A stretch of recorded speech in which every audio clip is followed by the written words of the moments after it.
আসসালামু আলাইকুম। আমি হচ্ছি ঝর্ণা আর তোমাদের সবাইকে ঈদের চাঁদ মুবারক হো। চাঁদ রাতে মেয়েদের সব থেকে বড় ডিউটি কি বলো তো? মেহেন্দি পরা। তাই আমিও বসে গেলাম আমার ডিউটিটা ফুলফিল করতে। আর এইদিকে আপ্পি আমাকে মেহেন্দি পরাচ্ছিল। ফার্স্টে একটা ডিজাইন করে দিয়েছিল, কিন্তু ওটা একটু ঘেটে গেছিলো, তাই আবার মুছে একটা নতুন ডিজাইন করেছিলাম। আমার মেহেন্দিটা কেমন লাগলো সেটা জানিও। আর এইদিকে আমার মেহেন্দিটা শুকিয়ে গেছে আর আমি ভাবছি কালকের জন্য হাতে পরার একটা ফুলের গাজরা বানাবো, একটা নয় দুটো। আর এদিকে আমি ফুলের পেটেলসগুলো নিয়ে খেলা করছিলাম আর ভাবছিলাম যে কিভাবে বানাবো।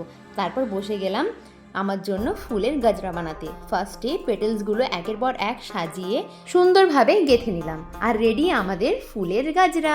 আমি 6টা গাজরা বানিয়েছি। আর এই গাজরা পরে আমাকে কেমন লাগছে সেটা দেখার জন্য তোমাদেরকে দেখতে হবে নেক্সট পার্ট। ওকে বাই, দেখা হচ্ছে কালকের ঈদের মিনি ব্লগে।